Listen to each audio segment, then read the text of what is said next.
பயங்கரவாத தடை சட்டத்தின் கீழ் அவர் கைது செய்யப்பட்டு நீதிமன்றத்தில் முற்படுத்தப்பட்டார் சாவச்சேரி நீதிமன்றத்தில்.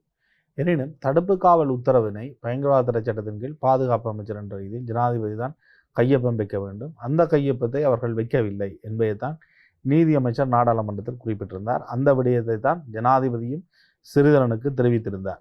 இன்றைய தினம் அவருடைய சட்டத்தரணி கேசவன் சயந்தன் யாழ்ப்பாண மேல் நீதிமன்றத்தில் ஒரு வழக்கை தொடுத்து அதனூடாக பிணை விண்ணப்பத்தை செய்திருந்தார். அதாவது பிணை விண்ணப்பம் என்ற குறிப்பிடுகின்ற பொழுது அவர்களுடைய பி அறிக்கையில் சட்ட ரீதியான முரணான விடயங்கள் குறிப்பிடப்பட்டுள்ளது என்ற அடிப்படையில் தன்னுடைய வாதங்களை கேசவன் சயந்தன் முன்வைத்திருந்தார் யாழ்ப்பாண மேல் நீதிமன்றத்தில். நாளைய தினம் அவர் திகதியை கோரியிருந்த போதிலும் 23ஆம் திகதிக்குத்தான் நீதிமன்றம் திகதியிட்டிருக்கின்றது அடுத்த தவணையை. அதற்கிடையில் 17ஆம் திகதி எதிர்வருகின்ற 17ஆம் திகதி மீண்டும் சாவச்சேரி நீதவான் நீதிமன்றத்திடம் அந்த வழக்கு வருகின்றது.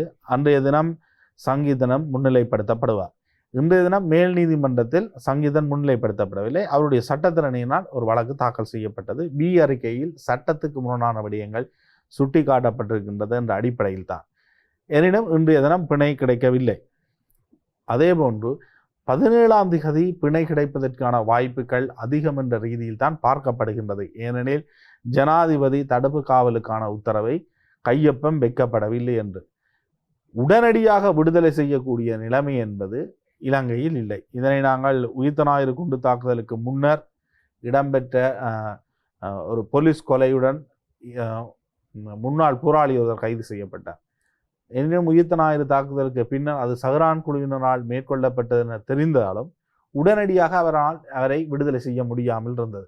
அதே போன்றுதான் அரசாங்கம் மக்களுடைய எதிர்ப்பு என்ற ஒரு காரணத்திற்காக தடுப்பு காவல் உத்தரவுக்கு ஜனாதிபதி கையொப்பம் வைக்காமல் இருக்கலாம். எனினும் அவர் எப்பொழுது பிணையில் வருவார் என்பது நீதிமன்ற உத்தரவை பொறுத்து தான் தெரிய வரும்.